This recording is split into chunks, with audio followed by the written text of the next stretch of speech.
Baik, bismillah.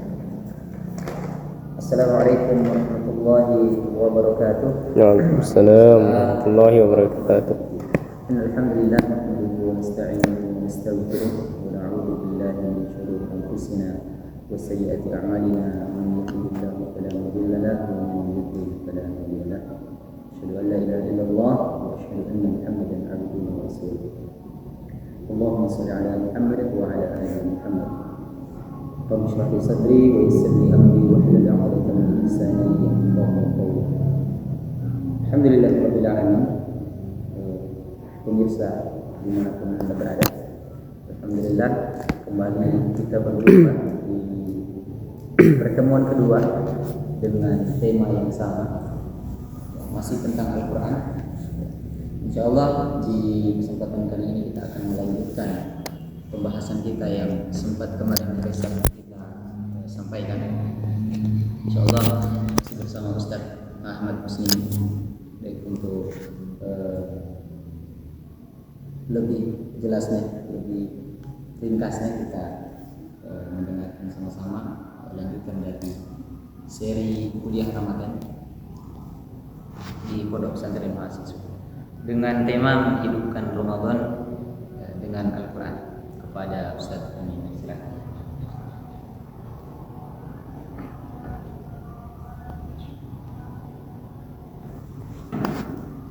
Bismillahirrahmanirrahim. Assalamualaikum warahmatullahi wabarakatuh. Waalaikumsalam. Alhamdulillah wassalatu wassalamu ala rasulillah amma ba'd. Yang kami hormati dan kami cintai karena Allah Subhanahu wa taala, para pengurus Pondok Pesantren Mahasiswa Al-Azhar, moderator kita Ustaz Musta'in, admin, tim media dan seluruh pemirsa. Secara khusus menjelang buka ini kami doakan para donatur di pondok ini, semoga Allah Subhanahu wa taala terus memberikan kesehatan, kekuatan dan keberkahan kepada seluruh harta yang telah diberikan di jalan Allah Subhanahu wa taala. Ya Allah. Pemirsa dimanapun Anda berada, alhamdulillah pada kesempatan yang kedua ini kita melanjutkan terkait dengan tema Al-Quran. Bagaimana kemudian kita menghidupkan Ramadan ini dengan Al-Quran, di mana kita sudah menyinggung kemarin bahwa di antara daripada tujuan Allah Subhanahu wa taala menurunkan Al-Quran itu adalah bagaimana Al-Quran itu dia menjadi petunjuk dalam kehidupan kita.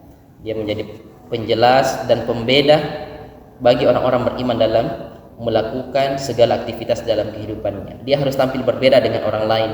Berbeda bukan mencari sensasi, tetapi dia istiqomah dengan nilai Al-Quran itu. Akhirnya kemudian dia berbeda dengan kebatilan-kebatilan. Dia tidak kemudian melebur dengan orang cari aman, cari supaya tidak disorot, cari aman saja.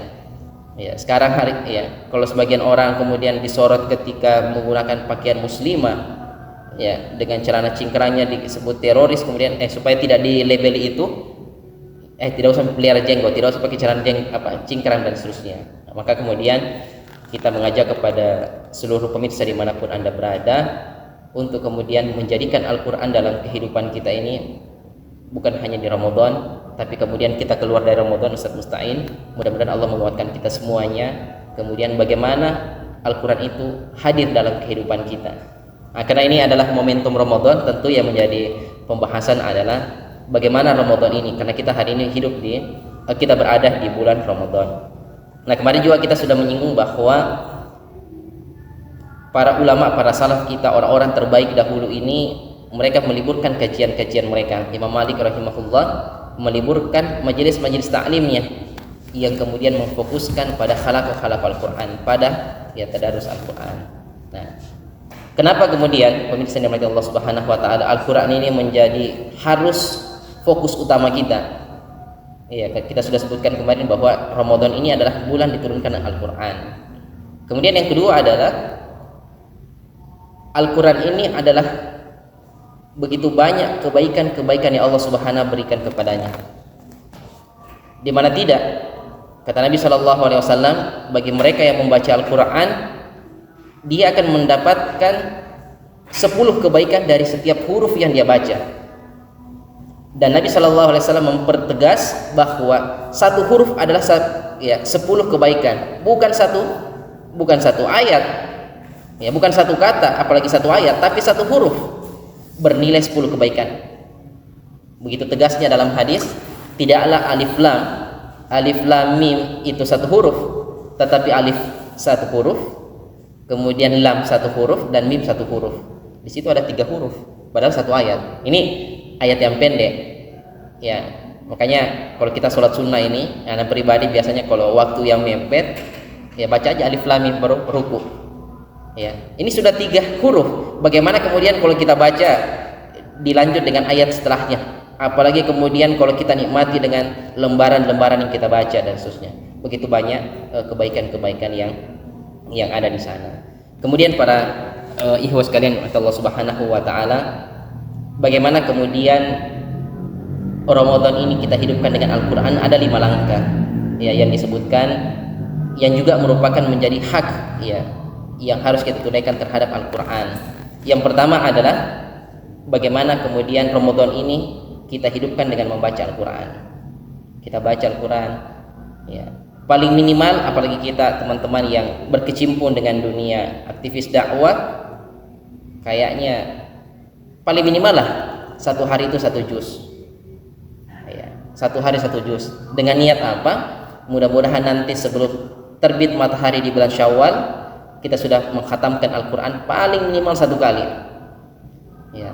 Ini sudah sangat aib bagi kita para ustaz sekalian, para pemirsa dimanapun anda berada, yang mengaku diri kita beriman. Dengan panggilan keimanan itu Allah perintahkan puasa di dalamnya, kemudian ternyata di bulan Ramadan kita tidak mampu mengkhatamkan Al-Quran walaupun hanya 1 kali. Ini perlu dievaluasi ya. Sudah seberapa kotor hati kita kemudian tidak mampu berinteraksi dengan Al-Quran 1 juz dari 24 jam yang Allah berikan tiap hari. Ini kalau mau dilihat lagi metodenya, mau dibagi, berarti 1 lembar sebelum subuh, 1 lembar setelah subuh. Begitupun ya sholat-sholat yang lain. Nah kalau kita ingin khatamkan 2 kali, ya berarti 2 lembar per setiap sebelum dan sesudah ya, dan seterusnya. Jadi membaca Al-Quran. Kalau kita sekarang sudah di puasa yang keberapa Ustaz Musta'in? Ke-7. Iya, yang ke-7. Kita sudah puasa ke-7, maka kembali kita buka lembaran Al-Quran kita ini. Kita punya Al-Quran, kita buka tanda bacanya. Jangan sampai masih di Al-Fatihah, jangan sampai masih di surah Al-Baqarah, berarti tandanya kita ketinggalan. Kecuali sudah pernah khatam, kembali lagi alhamdulillah. Tapi kalau belum pernah khatam, kemudian bacaan kita masih di bawah juz 7, perlu evaluasi. Jangan sampai kemudian, oh tidak Ustaz, ana mau tunggu Lailatul Qadar. Ya. Siapa yang menjamin kita hidup di situ?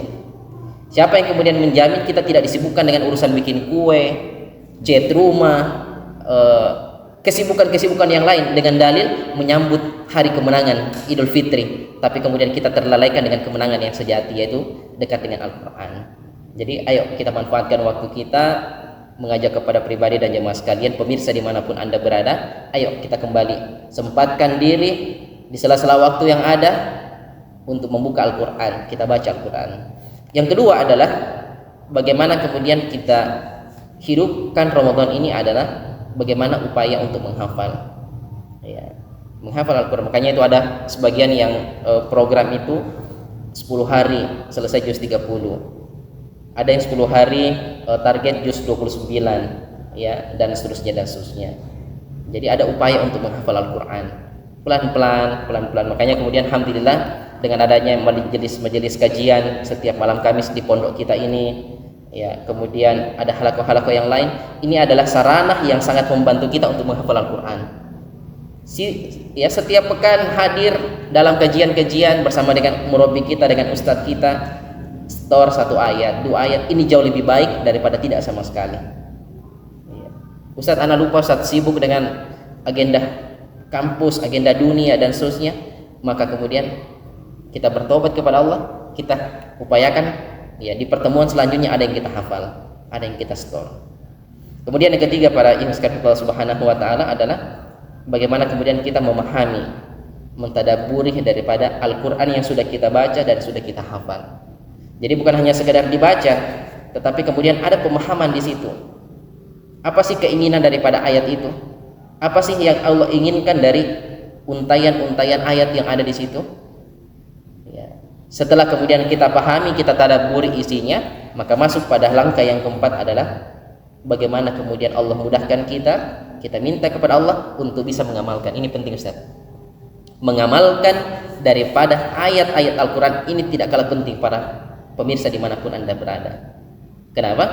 Karena Al-Quran itu dia bukan hanya sekedar teks yang kita baca, tapi bagaimana nilai-nilai yang ada di dalam ayat-ayat Al-Quran ini dia menjelma menjadi bagian daripada akhlak kehidupan kita, yang akan menjadi tema nanti di narasumber kita yang lain, ya. Menjadi akhlak, bagaimana akhlak Rasulullah Sallallahu Alaihi Wasallam. Makanya ketika ditanya kepada ibunda Aisyah radhiyallahu anha, bagaimana dengan akhlak Rasulullah, maka dia bilang akhlaknya adalah Al-Quran. Ini luar biasa. Bagaimana kemudian sekali lagi nilai-nilai dalam ayat-ayat yang sudah kita baca, kita hafal, kita tadabburi, dia kemudian menjadi bagian daripada kehidupan kita. Misalkan wailul likulli humazatil lumazah, celakalah bagi orang-orang yang mencelah dengan lisan dan pandangannya. Dia orang itu si kento, ya, si hitam dengan atau si pendek, ya, dengan panggilan-panggilan, atau dia tidak pakai lisannya tapi dengan kode-kode. Ada temannya yang pincang lewat dengan sindiran-sindiran, coba itu pincang, si pincang, tidak lisannya, ya, tapi dengan kode-kode itu, ya. Kemudian dalam ayat Allah mengatakan wailul lil mutaffifin, celakalah orang-orang yang curang, bagi para pedagang, alladzina idza ktalu 'alan nasi yastawfun, ya, kalau dia berbelanja kalau dia sebagai konsumen dia minta untuk dilebihkan, ya, minta timbangan itu dikasih bonus. Wa idza kaluhum aw wazanuhum yukhsirun, tapi kalau dia menjadi penjual, timbangan itu dia kurangi, ya. Makanya kemudian ini sangat luar biasa. Kalau teman-teman pernah atau pemirsa mungkin ada yang dari Makassar yang menyimak video kita ini, itu di Makassar itu pernah saat ana lihat itu di pinggir jalan, orang jual buah ditulis di situ timbangan Ustadz. Kenapa? Karena krisis daripada kejujuran pedagang kita hari ini. Sampai-sampai kata Ustadz itu harus diberikan label di buahnya itu, timbangan Ustadz. Kenapa? Kalau bukan timbangan Ustadz, ya, orang sudah tidak percaya. Ya, auzubillah. Ini kan sangat miris hati kita. Apalagi kalau pedagangnya pakai peci, ya, pakai tanda-tanda keislaman, tapi ketika berdagang nilai Al-Quran disimpan di Al-Quran, ya. Jadi nilai-nilai kejujuran itu disimpan di Al-Quran. Ya, saatnya berdagang tidak dipakai itu, ya. Ini sangat menyedihkan.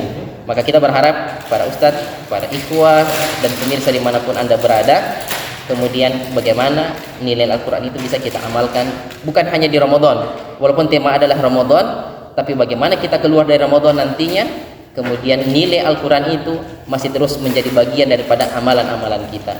Dan begitu banyak yang lain, belum lagi masalah riba, belum lagi masalah utang piutang, ya, dan begitu banyak nilai yang ada di dalam Al-Quran.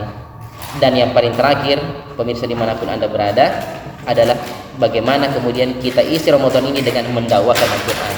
Ini yang paling terakhir, adalah bagaimana kita dakwakan daripada nilai-nilai Al-Quran sesuai dengan kemampuan kita. Walaupun kita bukan ustadz, walaupun kita nggak pernah sekolah di pondok, saya nggak pernah di pondok, kita nggak pernah di pesantren, kita bukan alumni LC yang bisa baca kitab, tapi kita punya kapasitas. Apapun kita bisa dakwakan Al-Quran sesuai dengan kemampuan kita. Kita sudah punya 7 ayat Al-Fatihah dalam hati kita. Kita lihat saudara kita minum berdiri, kita nasihati.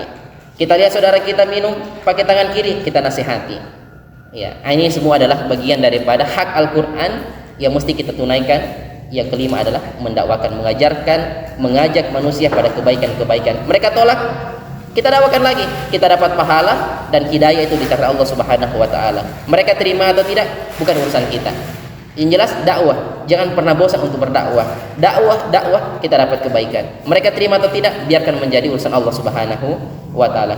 Dan sebagai penutup para jemaah sekalian, mudah-mudahan Allah Subhanahu wa taala menerima puasa-puasa kita yang sudah berlalu, dan Allah Subhanahu wa taala kuatkan kita untuk terus mengisi Ramadan ini dengan puasa, ibadah yang diwajibkan di dalamnya, dan bisa kemudian lebih dekat dengan Al-Quran.